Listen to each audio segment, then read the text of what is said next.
चलो बेटा, फाइनली वो टाइम आ गया कि हमें पता चले कि क्या है ये ऑपरेटिंग, इन्वेस्टिंग और financing activities. Operating activities are the principal revenue producing activities of the enterprise and other activities that are not investing और फाइनेंसिंग। ध्यान से देखना, वेरी वेरी इंपॉर्टेंट। करेक्ट, क्या है ये ऑपरेटिंग एक्टिविटीज? करेक्ट, जो आपका मेन बिजनेस है, जो जिस वजह से आपने एक बिजनेस क्रिएट किया हुआ है। मेरा मेन बिजनेस है कोचिंग, बच्चों को पढ़ाना, ठीक है ना, ट्यूशन है। बट क्या पता मैं स्टॉक मार्केट में भी इन्वेस्ट करता हूं, क्या पता मैंने 50 प्रॉपर्टीज रेंट पे दे रखी हूं, बट मेरा मेन काम क्या है? मेरा मेन काम है ट्यूशन देना, स्टूडेंट्स को पढ़ाना। तो operating activities are the principal revenue producing activities. Principal कह रहा मेन, कोर बिजनेस क्या है, तो वहां उससे रिलेटेड जो ट्रांजैक्शंस हैं वो सारी ऑपरेटिंग एक्टिविटीज, वो सारी and other activities which are neither investing nor financing. Correct, तो जो आपका मेन कोर बिजनेस है वो ऑपरेटिंग एक्टिविटीज है, और जो एक्टिविटीज ना तो इन्वेस्टमेंट में गई, उस कैटेगरी में फॉल करती हैं, ना फाइनेंसिंग में, उसको बोलते हैं रेजिडुअल ट्रांजैक्शंस। कह रहे वो सब भी हम ऑपरेटिंग एक्टिविटीज ही मान लेते हैं, क्योंकि तीन ही सेग्रीगेशन कर रहे हैं, इससे ज्यादा नहीं कर रहे। तो जो बिजनेस से डायरेक्टली रिलेटेड आपकी ट्रांजैक्शंस हैं वो तो ऑपरेटिंग है ही है, और जो ट्रांजैक्शंस ना तो इन्वेस्टिंग है ना फाइनेंसिंग है वो भी आपको ऑपरेटिंग में ही दिखा देनी है। अब जैसे आग लग गई, पढ़ाते पढ़ाते आग लग गई, आग तो कभी भी लग सकती है, और थोड़ा सा नुकसान हो गया, is it an operating activity? Operating, investing, financing तो छोड़ो, कि loss by fire, is it an operating expense और a non operating expense? Non operating. तो हमने फाइनेंशियल स्टेटमेंट में पढ़ा था अकाउंटिंग के time, it is a non operating expense. कह रहे अब नॉर्मल लॉस है, रूटीन नेचर का नहीं है, अब नॉर्मल लॉस है। कह रहे अब क्या वो फाइनेंसिंग, बैंक्स के लोन्स और इन सब चीजों से रिलेटेड है? No sir. क्या वो इन्वेस्टिंग आपके फिक्स्ड एसेट्स एंड इन्वेस्टमेंट से रिलेटेड है? No sir. तो ऐसी कुछ ट्रांजैक्शंस होंगी जो ना इन्वेस्टिंग होंगी ना फाइनेंसिंग होंगी। टेक्निकली वो ऑपरेटिंग भी नहीं थी, क्योंकि वो रूटीन नेचर की नहीं थी, बट लेकिन ऑपरेटिंग एक्टिविटी मान ली जाएंगी while preparing cash flow statement. तो operating activities are the principal revenue producing activities and other activities which are nor investing nor financing, neither investing nor financing, residual transactions बोलते हैं उनको। Operating, तो फिर ये इन्वेस्टिंग क्या है?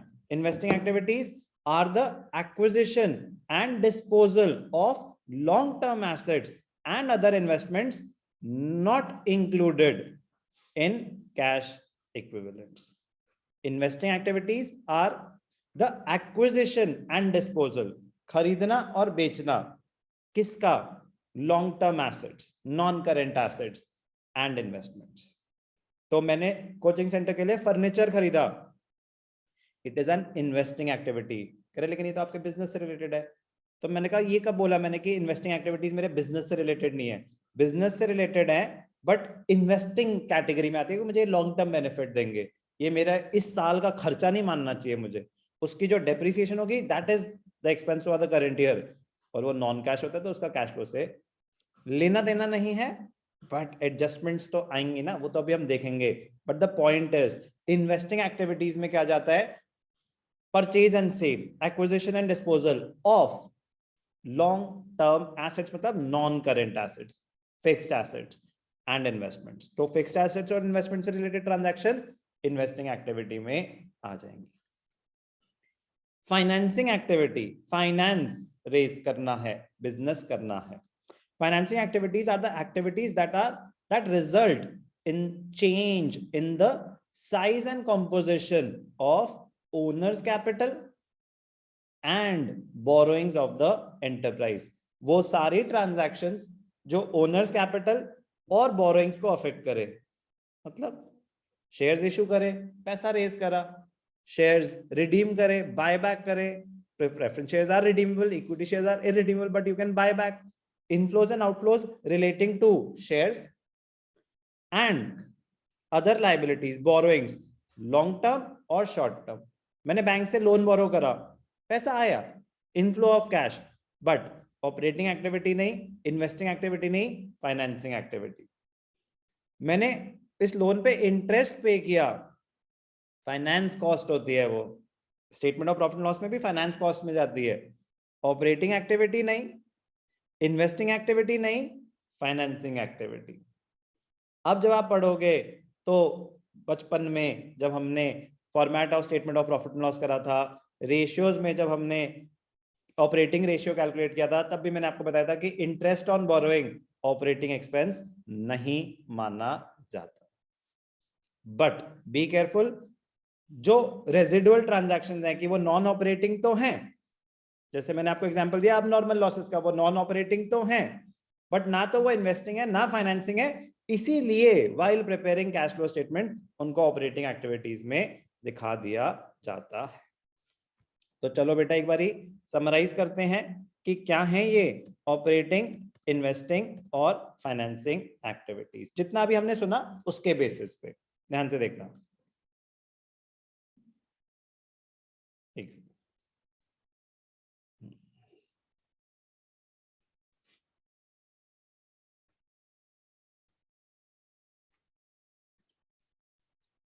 थोड़ी और जगह क्रिएट कर लेते हैं, जगह की कोई कमी थोड़ी ना है हमारे पास। ध्यान से देखना, क्लासिफिकेशन ऑफ फ्लोज क्लासिफाई करा 3 कैटेगरीज में, ऑपरेटिंग एक्टिविटीज,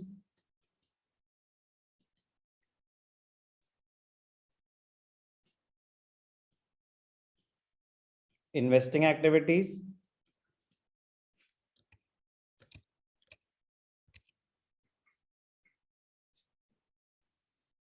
और फाइनेंसिंग एक्टिविटीज। ऑपरेटिंग, इन्वेस्टिंग और financing activities, operating, investing, financing.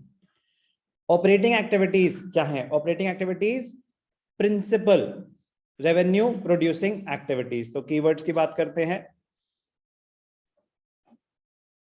Summarise कर रहा हूं जो हमारी डिस्कशन है और मोस्ट इंपॉर्टेंट है क्योंकि आगे पूरा चैप्टर इसी पे बेस्ड है, तो जितनी बार सुनोगे आपका फायदा। प्रिंसिपल रेवेन्यू जनरेटिंग एक्टिविटीज और activities which are neither investing nor financing। तो 2 टाइप की ट्रांजैक्शन इसमें आती हैं, 2 टाइप की एक्टिविटीज आती है। एक तो जो डायरेक्टली बिजनेस से रिलेटेड है वो तो आएगी आएगी, और जो इन्वेस्टिंग या फाइनेंसिंग नहीं है वो भी आएगी। इन्वेस्टिंग एक्टिविटीज क्या है? Acquisition, purchase, disposal, sale. तो सेल और purchase of non current assets and investments, non current assets and investments क्या है? ये इन्वेस्टिंग एक्टिविटीज। फाइनेंसिंग एक्टिविटीज क्या है?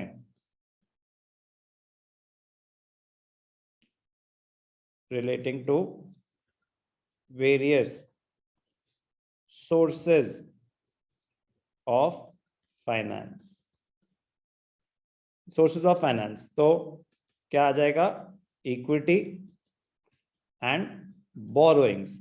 डेट नहीं बोलूंगा क्योंकि डेट सिर्फ बोलते हैं तो वो तो लॉन्ग टर्म डेट होता है, टोटल डेट। तो borrowing, equity and borrowings both long term and short term. तो शॉर्ट टर्म बोरोइंग्स भी फाइनेंसिंग एक्टिविटी। पैसा लॉन्ग टर्म है, शॉर्ट टर्म है, हर एक बोरोइंग आ रही है। मीनिंग क्लियर है? ऑपरेटिंग, इन्वेस्टिंग, फाइनेंसिंग का थोड़ा सा जनरल आइडिया हुआ? नो? थोड़े से एग्जाम्पल्स उससे और ज्यादा क्लियर हो जाएगा। ऑपरेटिंग एक्टिविटीज एग्जाम्पल के साथ साथ ही मैं आपको ये कैटेगराइजेशन भी करा दूंगा। कुछ एग्जाम्पल बस आइडिया देने के लिए, inflows and outflows from operating activities. तो इनफ्लो, ऑपरेटिंग एक्टिविटीज से पैसा आया, क्या एग्जाम्पल हो सकता है? पहला एग्जाम्पल तो कैश सेल्स, आपने कैश पे सामान बेचा तो operating activity. Cash from trade receivables, debtors से पैसा आया, it is also an operating activity and an inflow. Outflow क्या हो सकता है? Cash purchases, payment to creditors, और अनगिनत एग्जाम्पल्स हो सकते हैं, सैलरीज पेड, रेंट पेड, कोई भी बिजनेस से रिलेटेड एक्सपेंस जिसमें कैश जा रहा हो, आउटफ्लो। इन्वेस्टिंग एक्टिविटीज, इनफ्लो के कुछ एग्जाम्पल, इनफ्लोज, आउटफ्लोज। कोई देगा एग्जाम्पल इनफ्लो का? पैसा आ रहा है, इन्वेस्टिंग एक्टिविटी, जल्दी चलो मैं देता हूं। पहला दिन है आपका इस चैप्टर का, सेल ऑफ इन्वेस्टमेंट्स। आपने इन्वेस्टमेंट्स बेची, पैसा आया, क्या वो ऑपरेटिंग एक्टिविटी है? नो, बिजनेस नहीं हो सकता इन्वेस्टमेंट बेचना अनलेस आप एक फाइनेंसिंग कंपनी है। उन चीजों पे अभी हम आएंगे, अभी तो एक नॉर्मल कंपनी की बात हो रही है। तो sale of investments, sale of non current assets, land बेचा, फर्नीचर बेचा, plant and machinery, sale of non current assets, उससे जो पैसा आया क्या है? वो एक इन्वेस्टिंग एक्टिविटी, पैसा आया इसलिए क्या है? वो inflow. Outflow, purchase of investments, purchase of non current assets. अब मैंने अपनी प्रॉपर्टी किसी को रेंट पे दे रखी है, उससे रेंट आया, तो क्या वो ऑपरेटिंग एक्टिविटी है? मेरा कोचिंग सेंटर है, मेरे पास प्रॉपर्टी बहुत है, अनगिनत, मैंने रेंट पे दे रखी है, उससे रेंट आया, रेंट रिसीव्ड, ऑपरेटिंग, इन्वेस्टिंग या फाइनेंसिंग? फाइनेंसिंग को तो भूल ही जाते हैं अभी, तो चलो आसान हुआ, फाइनेंसिंग नहीं हो सकता, तो वो क्या ऑपरेटिंग हो सकता है? क्या वो बिजनेस इनकम है? No no sir. सर। जल्दी जवाब दे दो। तो रेंट रिसीव्ड भी क्या होती है? Investing income, investing activity, rent received. Interest received, मैंने किसी को लोन दे रखा है, तो मैं जो इंटरेस्ट रिसीव कर रहा हूं, मैंने लोन दे रखा है, वो मेरे लिए एक नॉन करेंट एसेट है, लोन से एडवांस्ड इन्वेस्टमेंट की तरह होता है। Rent received, interest received, dividend received, मैंने शेयर्स में इन्वेस्ट किया हुआ है, उस पर डिविडेंड आया, it is an investing activity. Profit on sale of fixed assets, extra पैसे आए एसेट्स बेच के, that is also N investing activity.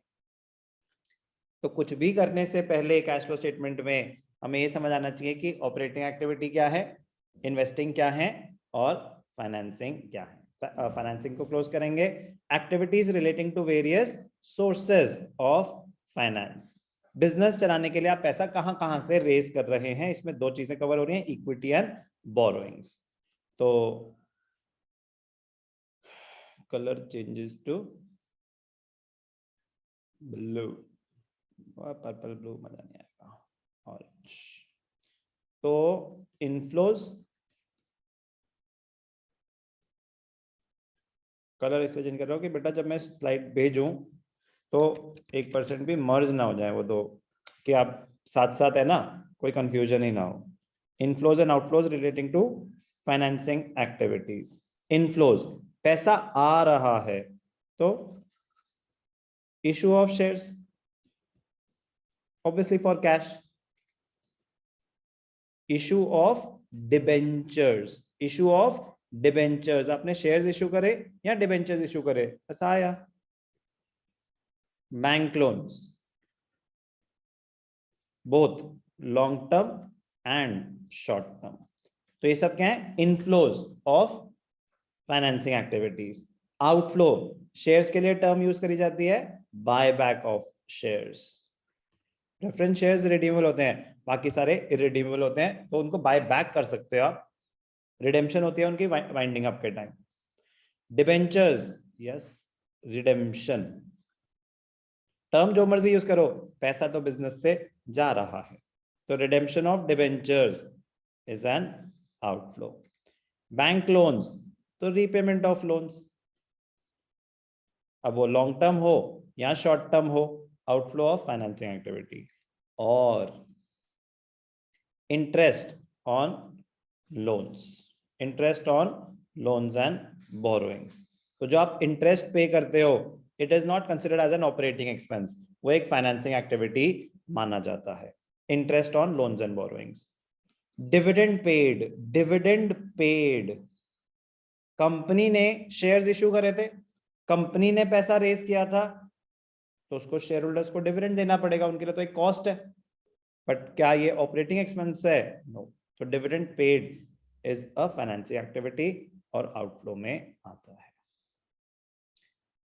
बहुत ही इंपॉर्टेंट है, कुछ भी करने से पहले ये समझना कि ऑपरेटिंग एक्टिविटीज क्या है, इन्वेस्टिंग एक्टिविटीज क्या है, फाइनेंसिंग एक्टिविटीज क्या है। अभी फायदा समझ आया कलर्स अलग करने का? क्योंकि एक एक करके तो वो वही दिख रहे थे, जब वो एक साथ आते और एक ही कलर के होते, खो जाते यार। और बेटर कर सकता था, बट ठीक है। Meaning of operating, investing and financing activities done.